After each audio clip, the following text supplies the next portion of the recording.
ಆತ್ಮೀಯ H16 news ಅರ್ಥಾತ್ ಹೇ ಸೀತಾರಾಮ್ಗೆ ಸ್ವಾಗತ. ನಾನು ನಿಮ್ಮವ MI ಅಥವಾ ಮಲ್ಲಪ್ಪ ಜೋತವರ. ಆದ್ಮೇಲೆ ನೀವು ದಿನಾಲು ನೋಡ್ತಾ ಇದ್ದೀರಿ BDCC ಬ್ಯಾಂಕಿನ ಕುರಿತಾಗಿ ಅಲ್ಲಿ ನಡೀತಿರುವಂಥ ಚುನಾವಣೆ ಹಿನ್ನೆಲೆಯಲ್ಲಿ ಏನೇನು ನಡೀತಾ ಇದೆ, ಗುಂಪುಗಳು ಎಷ್ಟಾಗಿದ್ದಾವೆ, ಯಾವ ರೀತಿ ಆಗಿದ್ದಾರೆ, ಯಾರು ತಮ್ಮನ್ನು ಎಕ್ಸ್ಪೋಸ್ ಮಾಡ್ತಾ ಇದ್ದಾರೆ, ಇನ್ನೊಬ್ರು ಯಾರು ತಮ್ಮ ಇನ್ನೊಬ್ಬರನ್ನ ಹೇರ್ತಾ ಇದ್ದಾರೆ, ಅಥವಾ ಮತ್ತೊಬ್ಬರು ಈ ಅಧಿಕಾರವನ್ನು ಹೇಗೆ ಕಸಿಬೇಕು ಅನ್ನೋ ತಂತ್ರ ಕುತಂತ್ರ ಷಡ್ಯಂತ್ರ ಏನಂತೀರಿ ನೋಡ್ರಿ, ಅವುಗಳ ಬಗ್ಗೆ ಸಾಕಷ್ಟು ಚರ್ಚೆ ಮಾಡ್ತಾ ಬಂದಿದ್ದೀವಿ ಇಲ್ಲಿವರೆಗೆ.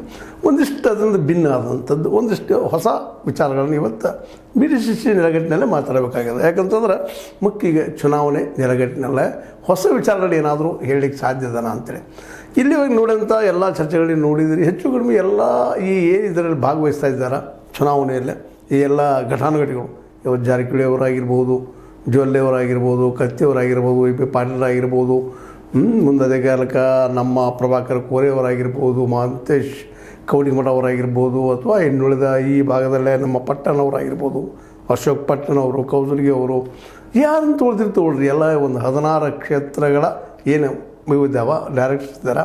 ಇವರೆಲ್ಲರೂ ಒಂದೊಂದು ಎಲ್ಲರೂ ಅದರಿದ್ದಂಥವ್ರು ಎಲ್ಲ ಘಟಾನುಘಟಿಗಳು, ಶುಗರ್ ಫ್ಯಾಕ್ಟ್ರಿ ಇದ್ದಂಥವ್ರು, ನಮ್ಮ ಪ್ರಕಾಶ್ ಹುಕ್ಕೇರಿಯವರಾಗಿರ್ಬೋದು, ಅವ್ರ ಮಗ ಆಗಿರ್ಬೋದು, ಜೊಲ್ಲೆ ಅವ್ರ ಮಿಸ್ಸಸ್ ಅವರಾಗಿರ್ಬೋದು, ಏನು ಹೆಸರು ತೋರ್ತವ್ರು ಇಲ್ಲೆಲ್ಲರೂ ಬಂಡವಾಳಶಾಹಿಗಳು, ಶುಗರ್ ಫ್ಯಾಕ್ಟ್ರಿ ನಡೆಸೋರು.